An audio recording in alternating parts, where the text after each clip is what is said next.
Okay, this video is going to go over chapter 20, objective 5. Now, I want to show you something.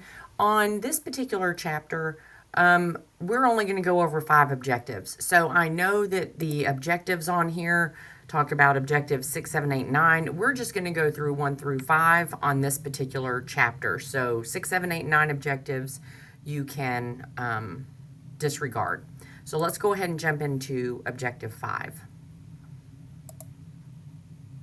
Objective 5 is discussing how the nervous system and the endocrine system are maintaining homeostasis. Now, folks, we've already talked about this in chapter 19, so some of this should be very repetitive. So it shouldn't be brand new information if you've already seen the videos of the heart. When we're talking about homeostasis, what are we talking about with respect to the blood vessels? So homeostatic mechanisms regulate cardiovascular activity to ensure that tissue perfusion, that is blood flow into the tissues, meets the demands of the tissues, oxygen and nutrients. So again, as you're using tissues, they're going to be consuming oxygen and getting rid of carbon dioxide or creating carbon dioxide as a waste product, and that has to be removed from that area. So the blood vessels do that. That's where gas exchange and nutrient exchange occurs. So the more the tissues are used, the more perfusion they're going to need, the less perfusion they're going to need. And there are 2 regulatory pathways for this. You've got autoregulation, which is maintenance of blood flow by the tissues. The tissues are maintaining their own blood flow. And then you also have the nervous system regulation, central nervous system regulation, that involves the nervous system and hormones. So this is, regardless of what the tissues need, this is what the body is going to do. So they do have some means to auto-regulate, but then they also have the nervous system that comes in, central regulation, nervous system and hormones that make other choices not based on what the tissue needs, but what the body needs. Okay, so with auto-regulation, again, this is the tissues maintaining themselves. This is them determining how much blood flow they need or don't need. And again, this is control at the tissue level. This involves changes in the patterns of blood flow within the capillary beds as the precapillary sphincters open and close. So remember, a sphincter is kind of like a doorway. So we can open and close those doors. So we can open the door to allow blood flow through that capillary. And remember, if blood flow gets into the capillary, that's where gas exchange can occur with the capillary and the tissue. But we can also close that doorway to block blood flow through the capillary so gas exchange does not occur. So if the tissue is not really very busy, it doesn't need a lot of blood flow through that area, so we can close those precapillary sphincters. Now, what is the determining factor that keeps these sphincters open or closed? What's involved? Well, it depends on, again, what's happening at the tissue level. So factors that promote the dilation of those blood vessels and are going to allow those precapillary sphincters to stay open are going to be vasodilators. So these are going to be basically, if you have a buildup of metabolic waste in the tissues, that's going to let the tissues are going to say, hey, we got a lot of waste buildup here. You better open those gates and let this blood flow through so we can get rid of this waste and we can pick up some nutrients and some oxygen. So the more it's used, that tissue, the more waste that's going to build up. So waste products would be things like lactate, carbon dioxide, a drop in pH, that's going to be acidic. So if you remember, if you have an increase in carbon dioxide, you're going to have a decrease in pH. Remember, those 2 are going to go together. I don't mean to say it quite like that, but if one does one thing, the other is going to do the other thing. So this is typical. You would see an increase in carbon dioxide that will result in a decrease in pH. So a more acidic situation. AMP and ADP. These are the byproducts of ATP. So remember, ATP is your energy. AMP is adenosine monophosphate. ADP is adenosine diphosphate. So while ATP we love, but when that breaks down, that's going to form these byproducts. So this is the result of the breakdown of ATP. And when that happens, this again is metabolic waste. Nitric oxide, and potassium. So again, these are all considered metabolic waste, and these are going to be vasodilators, allowing blood flow into that tissue level. Now, vasodilators are produced in the extracellular fluid as metabolic rate increases. So as glucose and oxygen are consumed to produce carbon dioxide, water, and ATP, the more you have cellular respiration going on inside of the mitochondria, that's increasing metabolic rate. And again, as cells undergo cellular respiration, they're producing these vasodilators. Arterial pressure can change, but blood flow through the tissues remains fairly constant. So again, the arterial pressure is coming from the heart. So that's based on the amount of blood flow coming from the heart. So even though this may rise and fall, the blood flow through the tissue is going to remain constant based on these precapillary sphincters. So it's basically saying, it doesn't really matter what the body is doing, we're going to try to maintain blood flow here. So if you're in sympathetic stimulation or if you're in parasympathetic stimulation, we're going to maintain blood flow ourselves based on keeping these precapillary sphincters open or closed. So you can see right here, you've got your oxygenated blood coming in through that artery or arterial. And as it goes into this capillary bed right here, if these sphincters are open, it's going to allow perfusion into those tissues. Now, if you don't need the tissues to be getting this oxygen, if you're going to cut this flow off, look at where those precapillary sphincters are. It's right here and right here. So it's basically allowing the blood just to go through this single meta-arterial. It's a thoroughfare channel just to get from one blood vessel over here to the other blood vessel and dump into that vein. So if oxygen doesn't leave because you're cutting off all of these capillaries over here, and on the top and the bottom, then a lot of this is going to be oxygenated blood coming back into that vein, which is fine. So if the tissues need the nutrients and buildup of metabolic waste occurs at the tissues, then the precapillary sphincters will dilate, meaning they're going to open up, allowing all of these capillary network here to be able to exchange material. If the nutrients and oxygen supply to the tissues is adequate, meaning you've got enough and the tissues in this area are doing okay, the precapillary sphincters will constrict, preventing blood flow to the tissues. And this doesn't matter what the blood pressure is coming in. Long-term local blood flow. Long-term blood flow regulation is determined by the metabolic needs of the tissue. So again, this is the tissues determining what they need.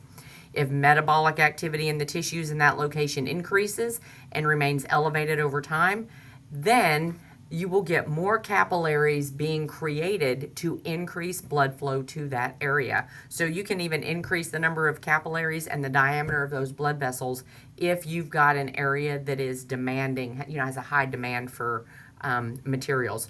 If oxygen is scarce, capillaries will also increase in diameter and number, but if oxygen is elevated, then vascularity decreases. So it's kind of like, your roadways. If you've got a city that's highly populated and needs more roads, we'll build more roads, make them wider, make them, to where more vehicles can go through. If you've got a city that's kind of, not too populated, not anybody's moving in, well, then they're not going to really maintain the roads, and you don't really need a whole lot of roadways into that city because you don't have a lot of traffic. So again, if you've got more traffic, we're going to increase capillary number and size. If you don't have a lot of traffic going into that tissue, then you're just going to kind of diminish the diameter and the blood flow into that location. So that was autoregulation. So now let's take a look at central regulation. So this is going to be done by the central nervous system and the hormones. And this is what the body needs, not necessarily what that specific tissue needs. So the blood pressure does have to be adequate to get blood flow through the capillary while at rest, while the body is at rest, while the body is exercising, and when the body is in response to circulatory shock, which means a super low BP. So again, the body has to make sure that capillary network can get the blood flow that it needs. So its job is to keep that blood flow moving to where all the tissues have access. Regardless of what the body is doing. Again, if you're sitting on the couch watching TV or if you're exercising, we need to ensure blood flow constantly to that area. Now, arterial blood pressure is going to increase to sustain blood flow through the capillaries of skeletal muscles. So the precapillary sphincters are going to be dilated. So during exercise, you've got to make sure the blood pressure is high enough to get blood flow to all of the skeletal muscles. And the precapillary sphincters are going to be dilated because, again, those skeletal muscles are going to be creating a lot of vasodilators in that tissue. If the increased blood flow is needed to supply oxygen and nutrients to the exercising skeletal muscles. So again, you've got to make sure blood flow gets to those muscles. You have what's called a vasomotor center. And guess where it's located? Yes, it's located in the medulla oblongata. So just to remind y'all where that is, it's right here. It's in the brainstem. So the medulla, we've already mentioned that it's got a cardioregulatory center, cardioinhibitory, cardioacceleratory. It's got a vasomotor center, which is going to control blood vessel dilation and constriction. And when we get into chapter 22, I believe it's chapter 22, there's also a respiratory center here as well. So we're going to be talking a lot about the medulla oblongata. Not only does the medulla have these three main regulatory centers, keep in mind it's also involved in coughing, sneezing, swallowing, vomiting. All of that is also located in the medulla. But our focus in this chapter is the vasomotor center. Again, its job is to constrict and dilate the blood vessels. Vasomotor tone. You need to know the definition. This is the degree of tension of smooth muscle within the walls of the blood vessels. So if you were to take a look inside this blood vessel wall right here, remember that inside lining is going to be epithelial cells, right? But that middle layer is going to be smooth muscle. And that smooth muscle is going to allow for the constriction and dilation of that blood vessel so it can allow more or less blood flow based on the needs of the body.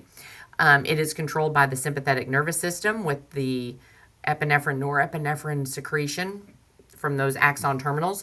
So if you look right here, you've got that sympathetic neuron coming in.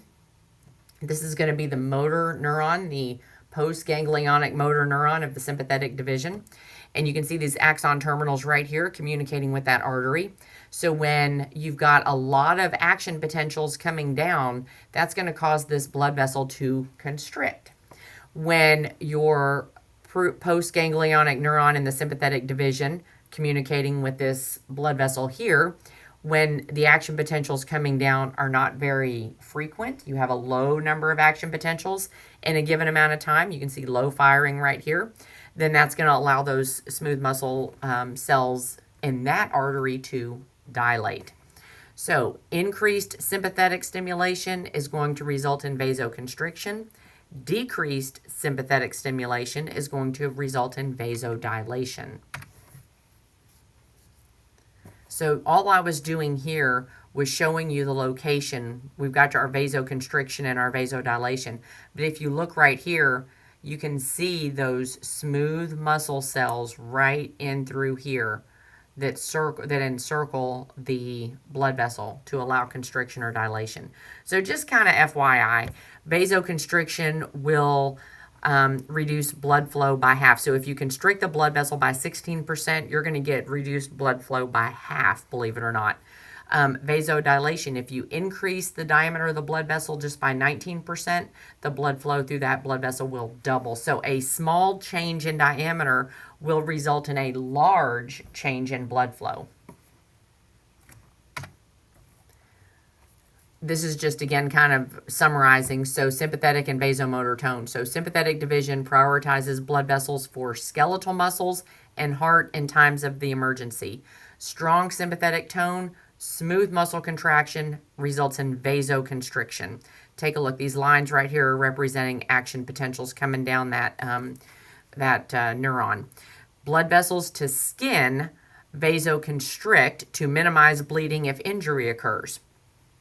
So a weaker sympathetic tone, smooth muscle relaxation, blood pressure dilates the blood vessel. But again, if you've got bleeding that's occurring, then that's going to also cause vasoconstriction to occur just to prevent blood loss. So that's just a separate scenario there. So both of these situations here are talking about vasoconstriction.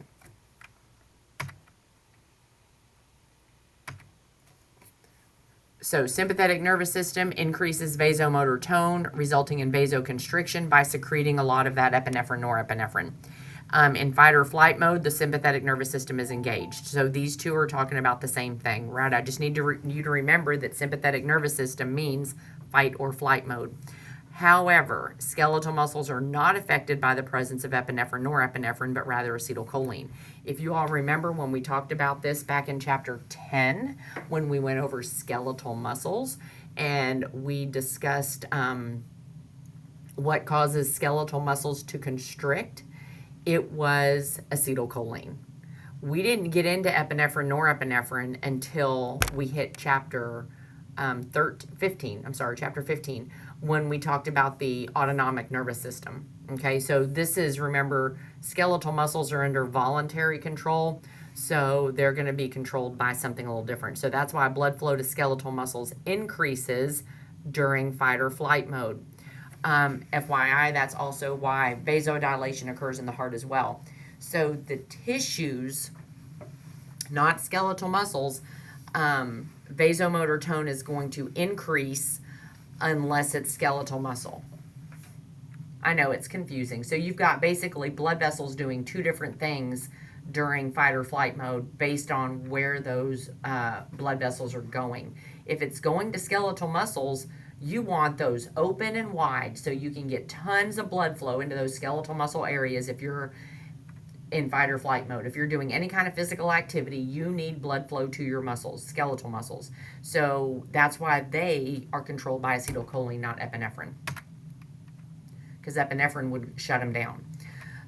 So the vasomotor center can be inhibited or excited. We've kind of talked about that. Vasoconstriction occurs when vasomotor tone increases. Again, not talking about skeletal muscles here. And then norepinephrine is under sympathetic control, if you remember, norepinephrine, epinephrine. And then vasoconstriction occurs in most blood vessels with the presence of epinephrine. Again, not skeletal muscles. They're going to do the opposite. Vasodilation occurs when vasomotor tone decreases. So again, we're talking about muscles, but not skeletal muscles here.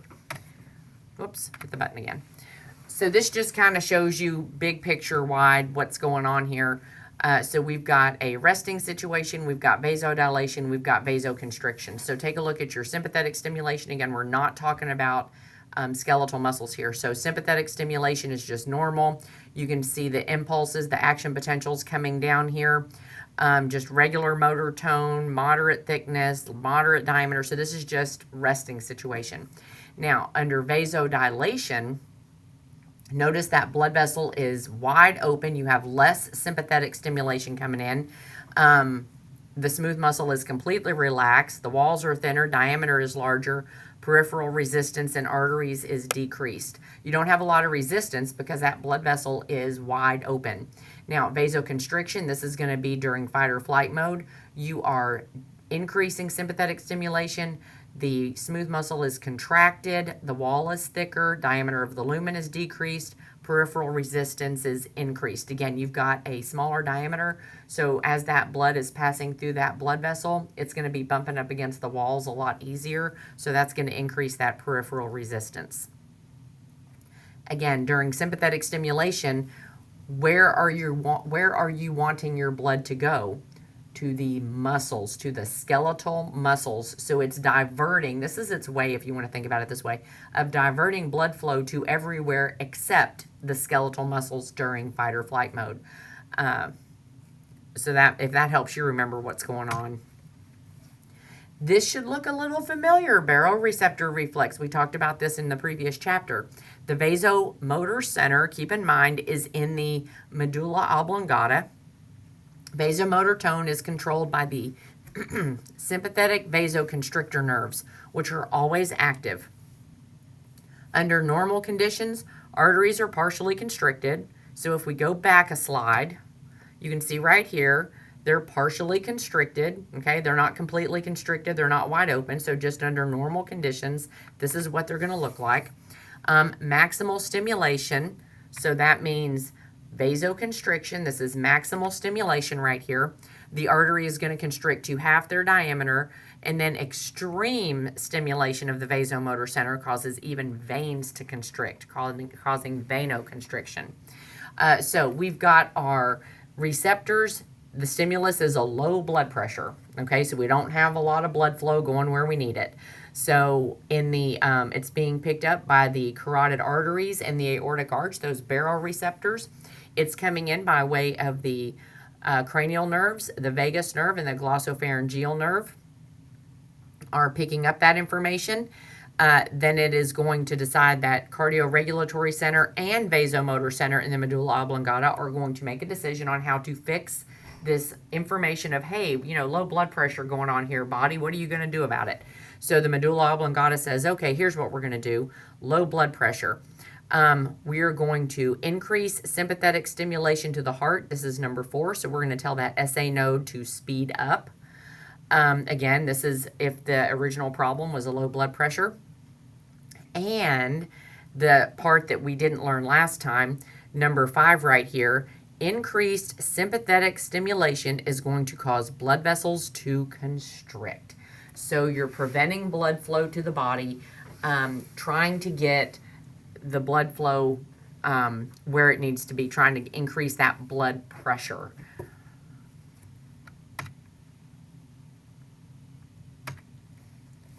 So vasomotor center is inhibited. That's going to equal vasodilation. That's going to result in a decreased blood pressure. Vasomotor center is stimulated. That's going to result in vasoconstriction. That's going to result in an increased blood pressure. So you've already got this handout. It's in your packet here, so it tells you kind of where to start.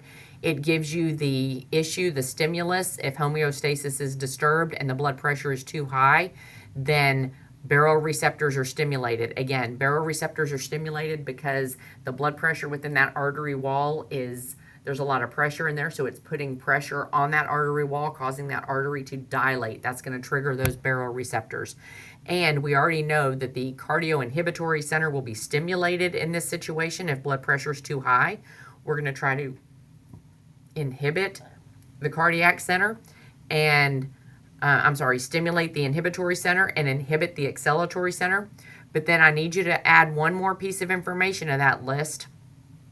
The vasomotor center is also going to be inhibited, which means these two up here are going to result in decreased cardiac output, and that's going to cause blood pressure to decline.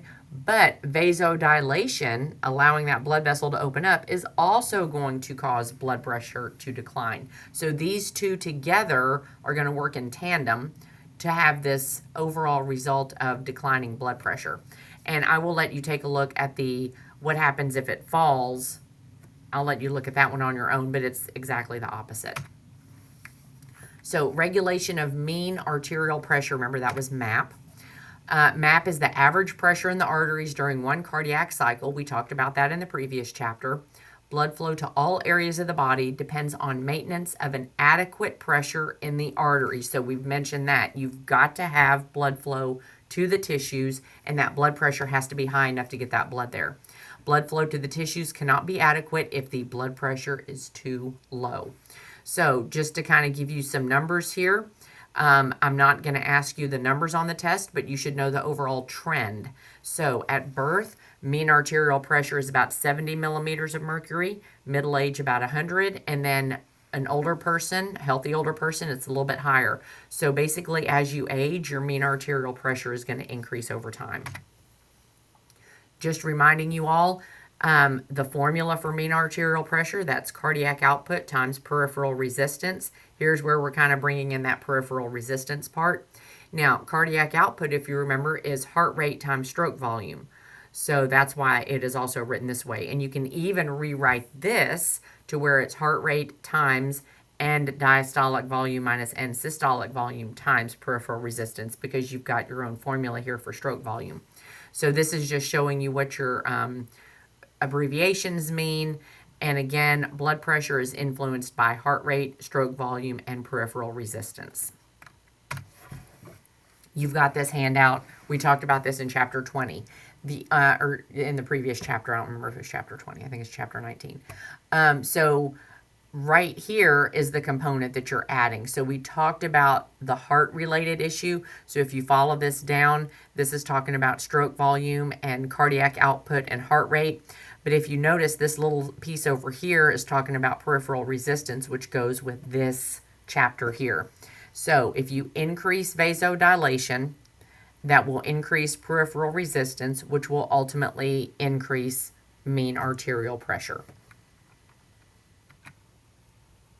So with regulation of blood pressure, you've got a short-term regulation, which means we got to fix it right now. And then you've got long-term regulation, which is we're going to fix it and it's going to be this way for a long time.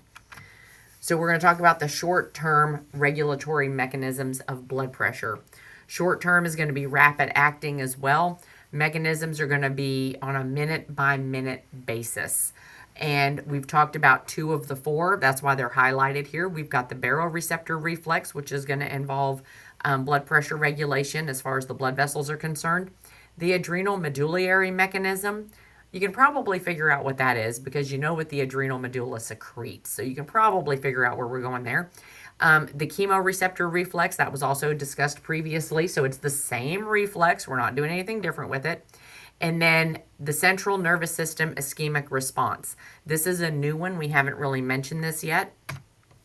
So let's just kind of take a look at each one of these again. Baroreceptors or pressoreceptors or stretch receptors. They are sensory receptors sensitive to the stretch of the walls of a blood vessel. These reflexes keep blood pressure within homeostasis. And you should recognize this. Again, we've looked at this several times. So this is a response to increased baroreceptor stimulation. This is what's going to happen. This is the response to decreased baroreceptor stimulation. Now, the adrenal medullary mechanism.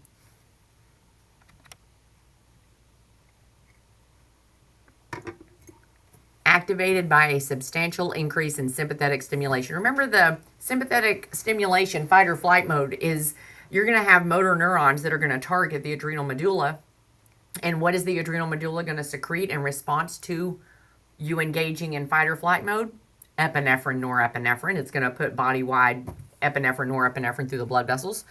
The stimulus is a large decrease in blood pressure, sudden increase in physical activity, or stressful situation. So any of these 3 issues can cause the adrenal medulla to start secreting. We'll tell the nervous system, hey, tell the adrenal medulla you need to start secreting epinephrine, norepinephrine. So one of these 3 stimuli will cause that to happen. This is why epinephrine, norepinephrine is one of your major hormones that are going to be on this test. Remember, there's like 4 hormones on this test that we're really going to focus in on, and that was one of them. Epinephrine, norepinephrine is one of them.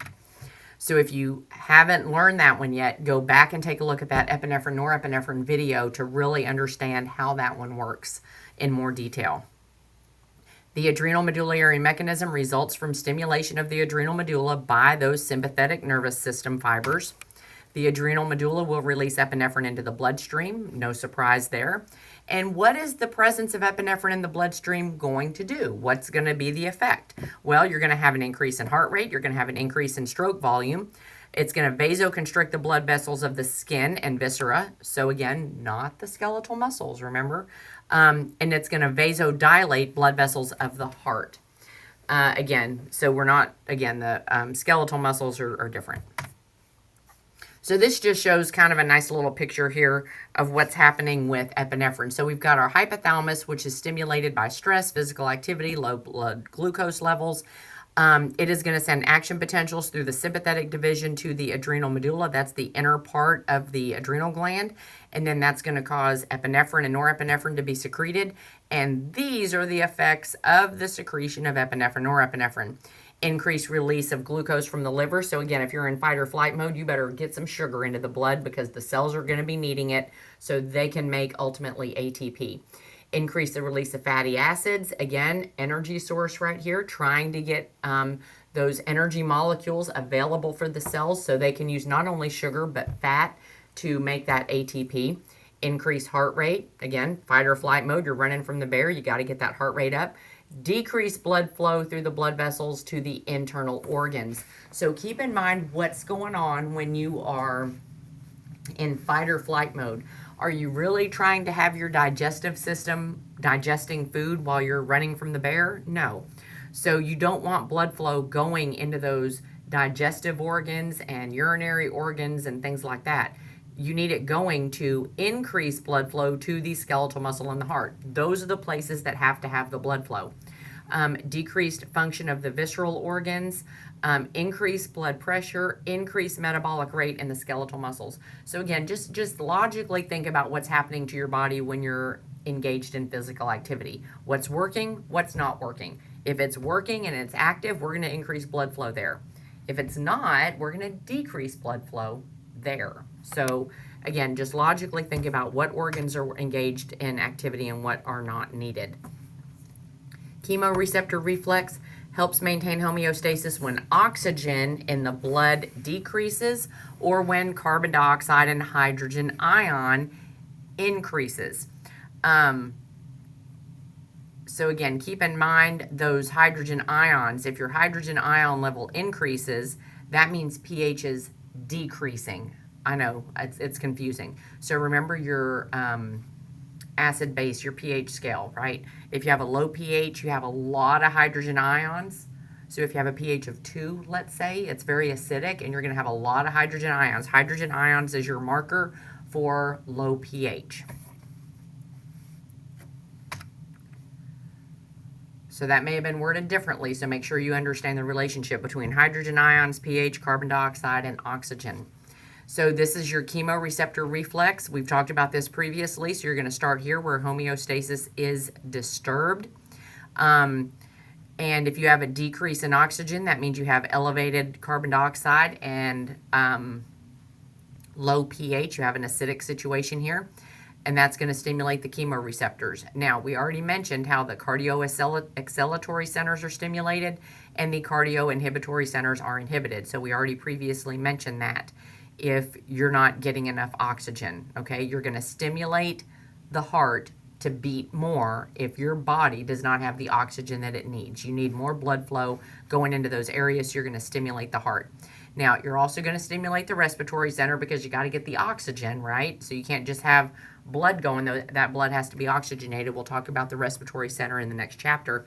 But what the piece that we're adding with this chapter is the vasomotor center is stimulated. Remember, this is your fight or flight mode kicking in here. Vasoconstriction occurs, which is going to increase cardiac output and blood pressure, which will then increase oxygen pH levels. So you're going to raise it back up to more basic, and you're going to decrease the carbon dioxide levels, and that will restore homeostasis. Now, the central nervous system ischemic response. This is elevated blood pressure in response to lack of blood flow to the medulla oblongata of the brain. So if your brain is missing blood flow, if there's a lack of blood flow for whatever reason and it's not getting to the brain, that is an immediate concern. So what's going to happen? This is not used to regulate blood pressure under normal conditions. Something tragic has occurred. This functions in emergency situations when blood flow to the brain is severely restricted or when the blood pressure drops below 50 millimeters of mercury. Reduced blood flow is going to result in decreased oxygen levels, increased waste such as carbon dioxide, acidic pH within the brain. This is not good.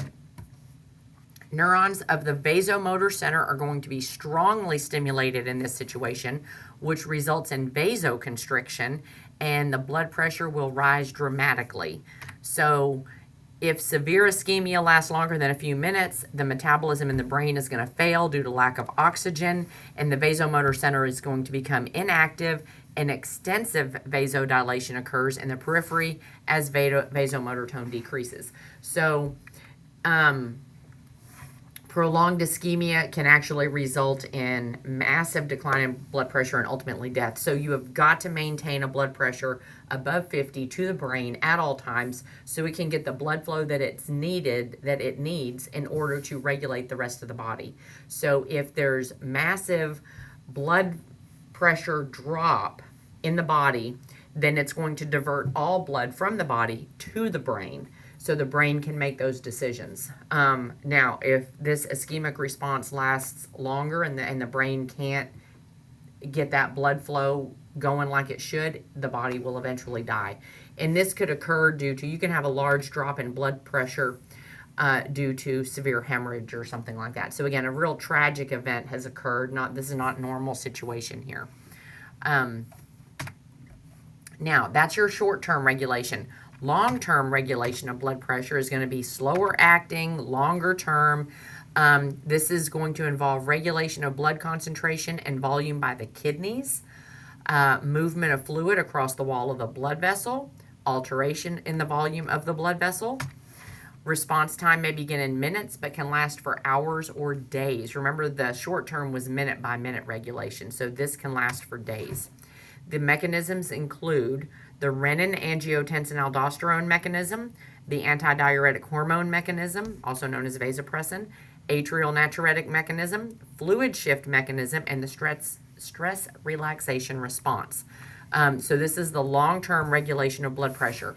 When we were learning our hormones back in chapter 17, I said, remember the ones that are involved in blood pressure. That's going to come back. So we're kind of putting them all, the ones that were involved in blood pressure, they're all kind of in this little situation going on with long-term regulation of blood pressure. So real quick, the renin-angiotensin-aldosterone mechanism, how arterial blood pressure and blood volume relate to urine output.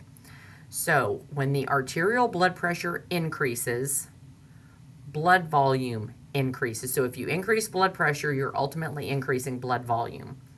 When you do that, the kidneys increase urine output. If you've ever known somebody who was in like the ICU or something like that, and they weren't making urine, one of the things they'll do is they'll increase their blood pressure, because increased blood flow to the kidneys is going to result in increased urine output. So a lot of times if blood pressure is too low, kidneys aren't going to function. So as urine output increases, this is going to reduce blood volume and ultimately reduce blood pressure. Seems like kind of a backward situation there when we're trying to increase. Arterial pressure decreases and blood volume decreases. So kidneys are going to decrease urine output. A decrease in urine output will resist a further decrease in blood volume and blood pressure. So controlling urine output is an important way to regulate blood pressure. So bottom line here is urine output is controlling blood pressure. And you would think that wouldn't make sense, but it does. It has to do with, again, if you've got a large amount of water in the blood vessels because you're not urinating, well, that's going to increase blood pressure. The renin-angiotensin-aldosterone mechanism is what regulates blood pressure by altering blood volume. So this has to do with regulation of water going into the blood vessels from the kidneys. So if you start here, I believe you've got this handout in your packet there. So decreased renal perfusion, meaning you're not getting a lot of blood flow into the kidney. So that's going to increase renin production. Renin is produced by the kidney when there's low oxygen. No blood flow, no oxygen. Renin is going to enter into the bloodstream. Now, keep in mind, the liver over here is secreting this protein called angiotensinogen. This is just a protein that's hanging out in the bloodstream. When renin shows up, that angiotensinogen gets converted to angiotensin 1 in the bloodstream. Now, your lungs are also secreting an enzyme known as angiotensin converting enzyme, ACE. So this is just coming through the lungs. When angiotensin 1 is in the bloodstream, angiotensin converting enzyme shows up, and that converts angiotensin 1 to angiotensin 2. Now, this is the big one right here. Look at all the things that it does. It increases sympathetic stimulation. It increases the reabsorption of sodium and chlorine and excretion of potassium and water retention. It causes aldosterone to be secreted from the adrenal cortex. It causes vasoconstriction to increase blood pressure with the blood vessels, and it causes the pituitary gland to secrete antidiuretic hormone, which also acts on the kidneys to include water absorption back into the bloodstream. So again, angiotensin 2 is the big one. Angiotensin 1 really doesn't do a whole lot. It just gets converted to angiotensin 2. This is why people who have high blood pressure, which is all these things over here, take ACE inhibitors.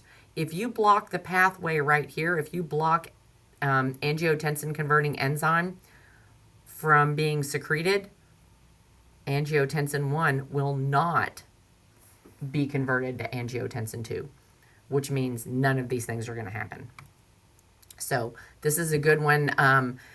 Now your handout probably doesn't have all the colors, so you might want to take a highlighter and highlight the red line so you know that it's red. I mean, the negative sign is there, but sometimes it can get a little confusing when the color is different or when it doesn't change that. So this just says exactly what I just said in the previous slide. So here's a picture. Here's the words that says the same thing. The renin-angiotensin aldosterone system is important for maintaining blood pressure on a daily basis. Once renin is secreted, it's going to remain active for about an hour. Remember, this is not minute by minute. This is long-term regulation. And the effects of aldosterone last much longer.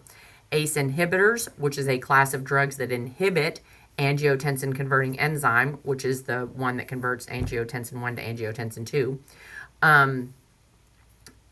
Again, just kind of FYI, it's found in the venom of pit vipers, snakes, and ACE inhibitors are administered to combat hypertension or high blood pressure. Okay, another mechanism was the antidiuretic hormone, also known as vasopressin. Antidiuretic hormone works in harmony with the renin-angiotensin-aldosterone mechanism in response to changes in blood pressure. Baroreceptors, we've said this a bunch, are sensitive to changes in blood pressure. They are stretch receptors. So a decrease in blood pressure detected by those baroreceptors results in antidiuretic hormone release from the posterior pituitary. Antidiuretic hormone is also going to act on blood vessels to cause vasoconstriction. I know we've really only talked about this in terms of it targeting the kidney collecting ducts, but it actually does act on blood vessels as well. Within minutes, the blood pressure will then drop. Antidiuretic hormone also decreases the rate of urine production by the kidneys, thereby helping maintain blood volume and blood pressure. So this is your vasopressin mechanism or antidiuretic hormone mechanism. You've got osmoreceptors detecting an increased osmotic pressure. You've got baroreceptors detecting a decrease in blood pressure. So remember, the purpose of vasopressin is to increase blood pressure when it's secreted. The posterior pituitary will secrete antidiuretic hormone, which is going to target blood vessels and kidneys, resulting in ultimately increased blood volume, which will then increase blood pressure. Atrial natriuretic hormone. Remember, this one's the one that does the opposite of everything else. So this is the only hormone that we've talked about that actually causes a decrease in blood pressure when it's secreted. So everything else is going to cause an increase. This is the only one that's going to cause a decrease. So atrial natriuretic hormone, atrial natriuretic peptide, is released from cells of the atria, the upper chamber of the heart. What causes the release of atrial natriuretic hormone? An increase in blood return, which again is those stretch receptors in the atrium, the wall of the atrium. And it says, oh my gosh, blood pressure is too high coming into this atrium. We need to secrete atrial natriuretic hormone, which will decrease blood pressure.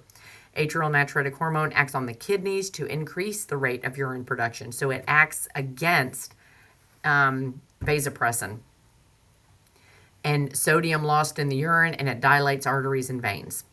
Loss of water and loss of sodium in the urine causes blood volume to decrease, which decreases venous return back to the inferior superior vena cava, and vasodilation results, which will decrease peripheral resistance, ultimately decreasing blood pressure. Fluid shift mechanism. So you previously talked about this. We didn't exactly call it this, but fluid shift mechanism begins to act within a few minutes, but will take hours to reach full capacity. It's important when dehydration is involved. Fluid shift occurs in response to small changes in pressure across capillary walls. So what happens is when the blood pressure increases, more fluid is going to be forced out from the arterial end of the capillary into the interstitial space. The fluid moving out of the blood vessels helps prevent the development of high blood pressure. So you're pushing fluid out of the arterial end of the capillary. Now, keep in mind that people that have high blood pressure, right, they're going to have more edema, more fluid in the tissues. Why is that? Well, because high blood pressure is pushing that blood out of the arterial end of the capillary to prevent the blood vessel from having too high of a blood pressure.